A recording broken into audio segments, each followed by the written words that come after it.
Hey, this is Ben from the Railroad Yard and Hubcap Hobbies, and today we're going to climb all the way to the top of Mount Washington via a steam engine. This particular steam locomotive has been climbing Mount Washington since the 1870s.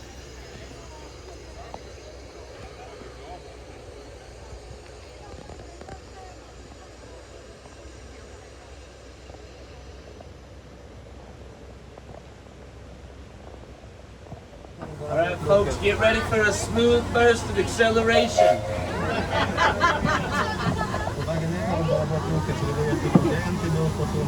That burst of speed got us up to a whopping 3 miles an hour, which is still pretty impressive considering all the climbing the locomotive has to do. And it's hauling 70 plus passengers who haven't gotten any lighter since the 1870s. Chugging now. Here we go. Yeah, I'll just have everybody try to remain seated right here just for a quick bit. I'll get back to you in just a sec here.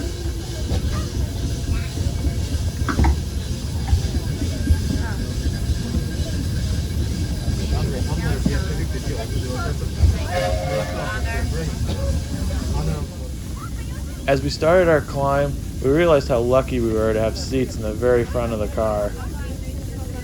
Of course, that meant we'd also be in the very back on the way down, but it still gave us a lot of chances to check out the scenery.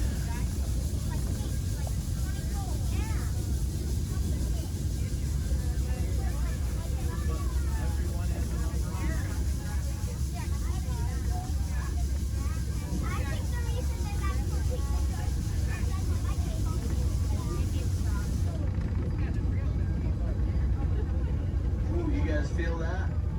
We're absolutely cruising right now at our maximum speed, about 3 miles an hour.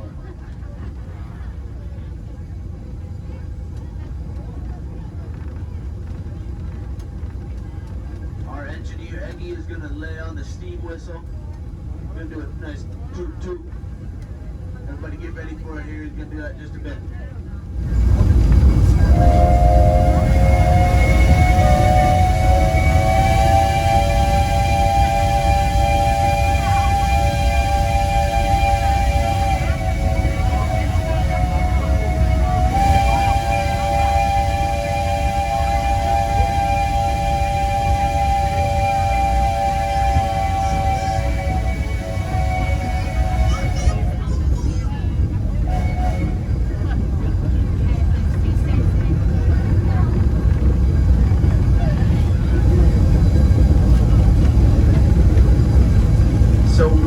Cruising up the mountainside on the old steamer. Here we are. You guys have been wanting to do this for a long time. We got a good hill right in front of us here. It's going to get a little bit steeper than that bridge we just went over, but not too much more. It's going to feel good. It's going to feel awesome. This is about a mile right here we're looking at. Wow.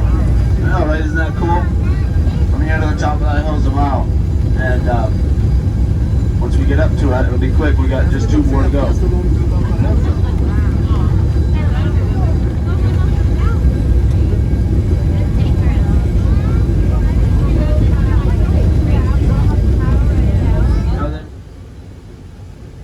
Now, it may appear that I'm holding the camera crooked here, but that is actually the angle that we were going up at, as hard as that is to believe. The train is able to climb at such a steep grade because of an invention called the cog wheel, and it's where the railroad gets its name. The inventor of the cog railroad based his design on a bicycle chain, basically having one large gear with teeth sticking out that fit into grooves. This allows the train to have plenty of grip to climb steep grades. All right, everybody, we got a switch right here in front of us. And we're going to slow right down. So everybody get ready for the train to slow down. I'm going to signal our engineer, Eggy, let him know we're all set to head on through the switch. Now these switches are new. They put them into the early 2000s. They're all solar powered now, replacing the old manual switches. Got a little shack right here to the left, and you'll see solar panels on the roof. All set.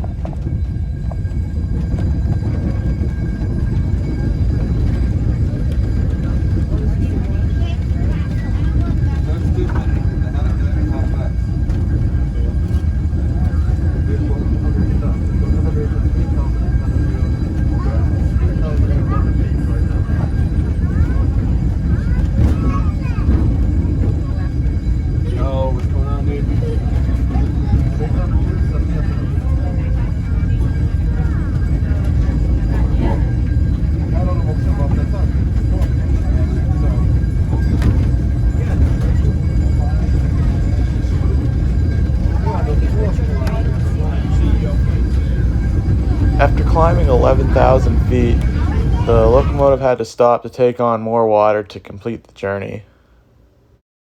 It takes 1,000 gallons of water to do a complete round trip on the cog. 1 ton of coal is also needed for a round trip, all of which has to be shoveled by hand by the locomotive's firemen. Ready to roll. You ready?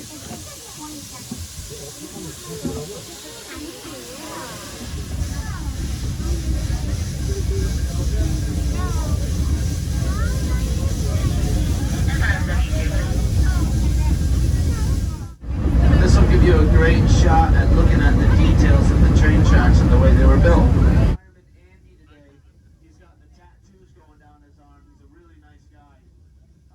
Which is really impressive for such an ambitious project.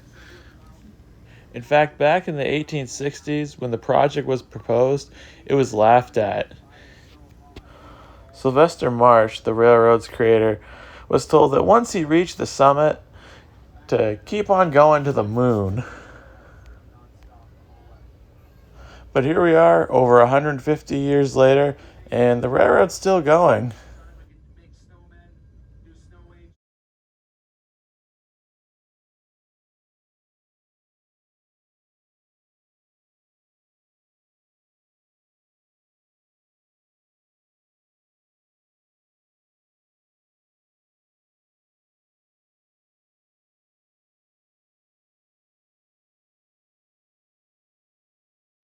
Alright everybody, we're halfway there. We're going by the halfway house.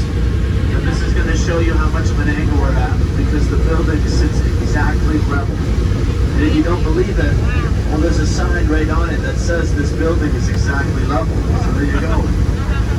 Look at this reflection right here and you'll see how much of an angle we're at as we go by.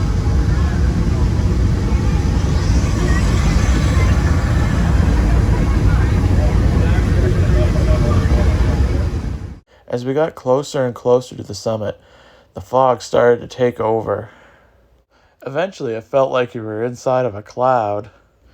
In other words, a typical mild summer day on Mount Washington. Temperature-wise, it was only 40-something degrees in July, and there was also a pretty cold breeze. I didn't film a whole lot on top of the mountain, as I figured fog would get kind of boring. And coming from 80-something degrees at the base of the mountain, I didn't really want to spend a whole lot of time outside. Maybe I should have brought a jacket. Plus, they have a really neat visitor center on top of Mount Washington. When we got off the train, it was maybe 70 feet away, but we couldn't see it at all. In fact, it was hard to believe that anything was there. Once inside, it's pretty neat, though. There's a small museum that you can go check out. It's got some information on the weather station that operates on top of the mountain. And you get to see some video of some of the extreme weather that they have up there. In fact, Mount Washington holds the world record for the highest wind speed at 231 miles per hour.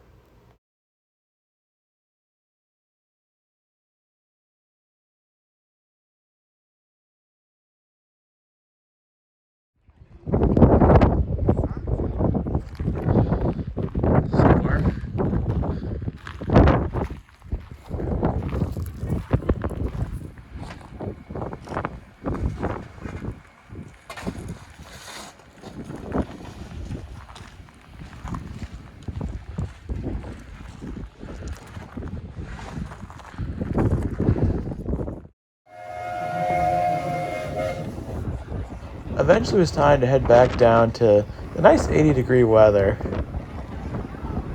Before we could leave, we had to wait for the tracks to be cleared. And we got to catch a glimpse of a few of the new biodiesel locomotives.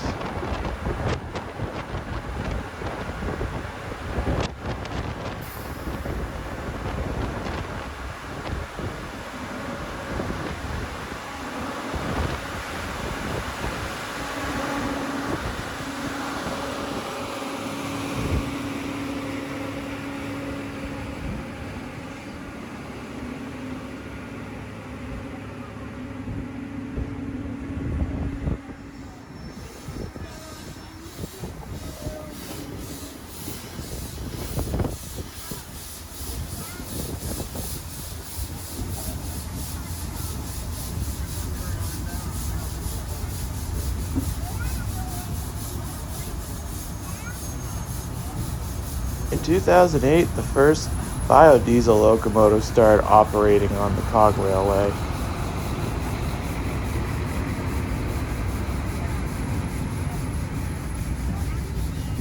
With the steam locomotives being heavy on maintenance and a high volume of passengers, made it necessary to add the diesels to the locomotive roster. Currently, the Cog operates 7 biodiesel locomotives, and an 8th one is in production. Just like the steam locomotives, the biodiesel locomotives were designed by the Cog and built right on site. They use a John Deere power plant that produces 600 horsepower. The ride down, we were able to go a little bit faster, hitting a top speed of 5 miles an hour.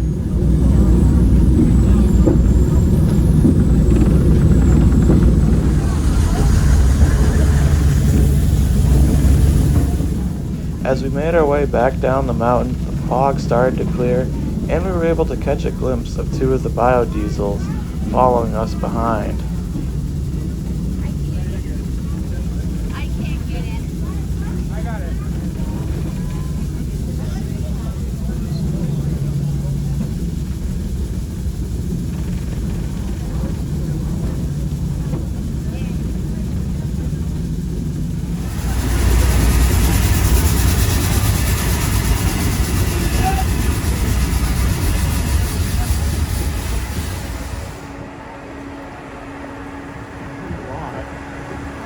They have a lot of them. Another one coming on the left.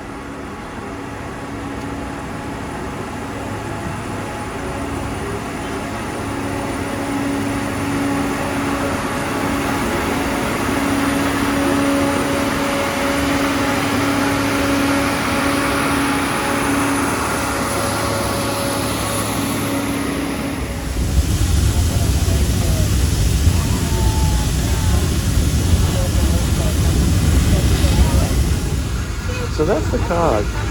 I highly recommend it to anyone who likes going on adventures. If you want to ride the steam engine, I recommend booking in advance, as it usually only does 2 excursions per day. Anyway, thanks for watching, and if you want to see more interesting railroad content, please subscribe.